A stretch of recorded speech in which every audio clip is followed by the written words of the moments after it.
একবার এক নাবিকের ১ টাকার কয়েন সমুদ্রে পড়ে যায়। তখন সে পুলিশের কাছে যায়, যে বলে তার ১ টাকার কয়েন সমুদ্রে পড়ে গেছে, সেটা উদ্ধার করতে হবে। পুলিশরা তার কথা শুনে খুব হাসাহাসি করে এবং মজা করে তাকে ফিরিয়ে দেয়। একটা সময় এই কথা ওই দেশে কম বেশি সব জায়গায় ছড়িয়ে যায়। একটা সময় ওই দেশে যে সরকার থাকে তার কানেও কথাটা চলে যায়। তখন ওই দেশের সরকার নির্দেশ দেয় ওই ১ টাকার কয়েন যেভাবেই হোক সমুদ্র থেকে উদ্ধার করতে হবে। তার জন্য সে ডুবুরি পাঠায়। একদিন খোঁজাখুঁজি করা হলো, পাওয়া গেল না সে ১ টাকার কয়েন। তারপর ১ সপ্তাহ হয়ে গেল, তবুও পাওয়া গেল না। ১ মাস হয়ে গেল, তবুও পাওয়া গেল না। ইতোমধ্যে ওই দেশের যত ইঞ্জিনিয়াররা আছে ওই ১ টাকার কয়েন বের করার জন্য যা যা করতে হবে তার নির্দেশনা, ফরমান এগুলো জারি করছে।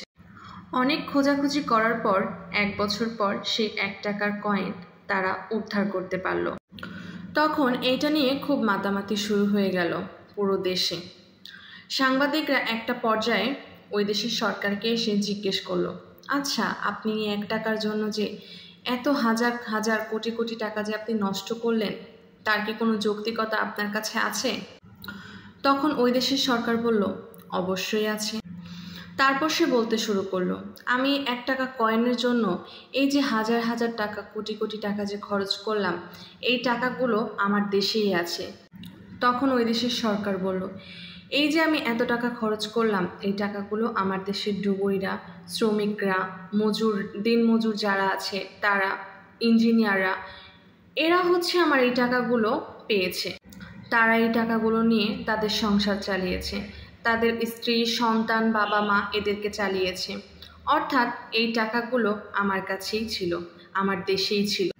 আর এই ১ টাকা যদি হারিয়ে যেত তাহলে এই টাকাটা আমার দেশ থেকে পুরোপুরিভাবে চলে যেত। তাই কিছু কিছু নেতা নেত্রীদের উদ্দেশ্যে আজকের এই কথাটা, যাই করেন না কেন আমাদের দেশেই রাখেন। তাই আমার নেতা নেত্রীদের উদ্দেশ্যে এই কথাটা রইল, যাই করেন না কেন দেশের জন্য করেন, দেশের মানুষের জন্য করেন, দেশেই রাখেন।